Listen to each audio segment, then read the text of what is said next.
Let's study Wilson disease. Copper यानी तांबा, ठीक है, इसके बारे में तो हम सभी को पता है, ठीक है। जो कॉपर है उसका एलिमेंट नंबर जो कि हमारा पीरियोडिक टेबल में है वो 29 नंबर पे आता है एंड उसका सिंबल जो होता है दैट इज़ Cu, कॉपर, ठीक है। सो जो कॉपर है वो हमारा बहुत अलग अलग तरीके से यूज़ किया जाता है इन आर डेली लाइफ्स, ठीक है।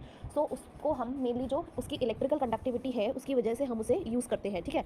सो इलेक्ट्रिकल कंडक्टिविटीज़ की वजह से हम उसे यूज़ करते हैं, ये तो हमारा डेली लाइफ में हो गया। But also in our body we are using copper in various forms. So let us know what are the different ways in which copper is helping in our body.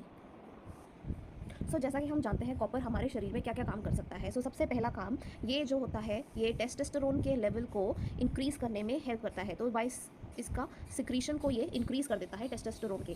दूसरा काम ये क्या करता है, जो इनफर्टिलिटी होती है उसको कम करने में मदद करता है। टेस्टोस्टेरोन लेवल को इंक्रीज़ करेगा, therefore the infertility level will decrease, ठीक है।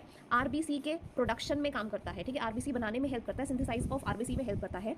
Then it is used in the detoxification of the blood, ठीक है, तो ब्लड को डिटॉक्सिफाई करने में हेल्प करता है। So these are the some uses which are, सबसे पहला टेस्टोस्टेरोन सिक्रीशन को इंक्रीज करेगा, देन इनफर्टिलिटी को डिक्रीज करेगा, आरबीसी सिंथेसिस में हेल्प करेगा एंड डिटॉक्सिफाई करेगा हमारे ब्लड को। So what happens when the copper increases in your blood, ठीक है, जब कॉपर हमारी बॉडी में एक्सेसिव लेवल में हो जाता है it leads to copper toxicity, ठीक है, इसे हम कॉपर टॉक्सिसिटी बोलते हैं। तो जो कॉपर टॉक्सिसिटी होती है वो हमारे शरीर में कॉपर ज़्यादा इकट्ठा होने से हो जाता है, ठीक है। तो एक्चुअली में होता क्या है, कॉपर टॉक्सिसिटी को हम बोलते हैं विल्सन डिजीज़। तो आज हमारा जो टॉपिक है that is this topic only, that is the Wilson disease. So we will be studying about Wilson disease in a short trick, okay.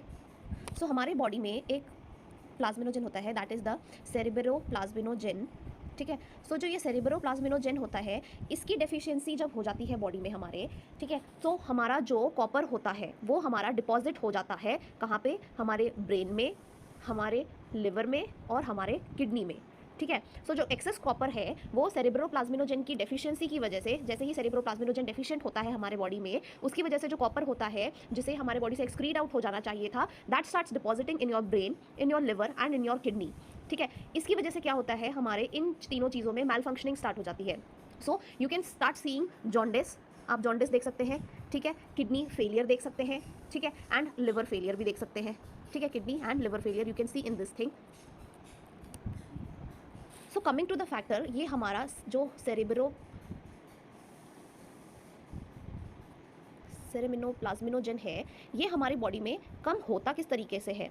So the main cause of the deficiency of this thing is due to chromosome ATP7P gene, ठीक है, जो हमारा chromosome ATP7P gene में present होता है उसकी वजह से ये हमारा डिसऑर्डर होता है and it is an autosomal recessive disorder, ठीक है। और क्रोमोसोम नंबर भी हमारा जो होता है 13th क्रोमोसोम नंबर पे जीन जो कि हमारा ATP7P जीन है उसकी वजह से ये हमारा सेरेमिनोप्लाज्मिनोजन हमारी बॉडी में कम होता है, जिसकी वजह से मैंने आपको बताया कि हमारी जो बॉडी है उसमें ब्रेन, किडनी एंड लिवर में जो हमारा कॉपर है, एक्सेस कॉपर, वो जमा होने लग जाता है and due to this we can see jaundice, kidney failure, liver failure in the patient. So coming to the sign and symptoms, मैंने अभी बताया जॉन्डिस है, लिवर फेलियर है, किडनी फेलियर है, ब्रेन में कलेक्शन हो रहा है तो ब्रेन फेलियर भी हो सकता है। ऑल्सो इसमें दो मेन कैरेक्टरिस्टिक्स होती हैं, one is the smiley face, ठीक है, स्माइली फेस में आपको पेशेंट का फेस ऐसा लगेगा जैसे कि वो स्माइल कर रहा है, so you will be seeing a smiley face.